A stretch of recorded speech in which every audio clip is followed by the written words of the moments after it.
আসসালামু আলাইকুম প্রিয় শিক্ষার্থীবৃন্দ, তোমরা যারা এবছর এসএসসি পরীক্ষা দিয়েছো তারা সবাই ফলাফলের অপেক্ষায় আছো।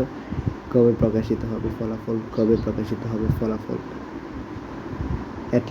অ্যাট লাস্ট সেই কাঙ্ক্ষিত মুহূর্ত, তারিখ ঘোষণা করলো শিক্ষা বোর্ড।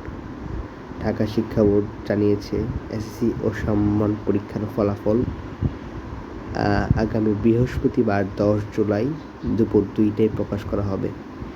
অর্থাৎ তোমরা যারা এসএসসি পরীক্ষা দিয়েছো তোমরা আগামী 10 তারিখই তোমরা তোমাদের কাঙ্ক্ষিত ফলাফল পেয়ে যাবে দুপুর 2টার দিকে। ফলাফলটি পাবে কিভাবে সেটি জানার জন্য আমরা দেখব যে ফলাফল ওয়েবসাইট এবং SMS উভয় মাধ্যমে জানা যাবে।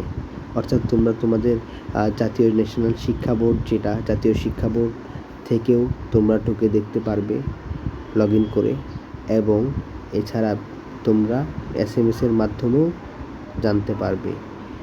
দুপুর 2টার পর শিক্ষার্থীরা বোর্ডের ওয়েবসাইটে গিয়ে ফলাফল দেখতে পারেন। ঠিক আছে, সাধারণত পরীক্ষা শেষ হওয়ার 60 দিনের মধ্যেই ফল প্রকাশ করে শিক্ষা বোর্ডগুলো। সেই হিসাবে ঘোষিত তারিখের মধ্যেই ফল আসছে। ঠিক আছে, চলতি বছরের এসএসসি ও সমমানের পরীক্ষা লিখিত পরীক্ষা শুরু হয় 10 এপ্রিল, শেষ হয় 13 মে। এরপর 15 থেকে 22 মে চলে ব্যবহারিক পরীক্ষা। শিক্ষা মন্ত্রণালয়ের তথ্য অনুযায়ী এবছর 9টি সাধারণ শিক্ষা বোর্ডে এসএসসি পরীক্ষায় অংশ নিয়েছে 14 লাখ শিক্ষার্থী, প্রায় 15 লাখ। দাখিল পরীক্ষা অংশ নেয় 2,94,726 জন এবং কারিগরি বোর্ডের অধীনে 1,43,000। তো তোমরা যারা এসএসসি পরীক্ষা দিয়েছো এবছর 2025 সালে, তারা তোমরা আগামী 10 জুলাই দুপুর 2টায় তোমাদের কাঙ্ক্ষিত ফলাফলটি পাবে। সবার জন্য রইল অনেক শুভকামনা ও দোয়া।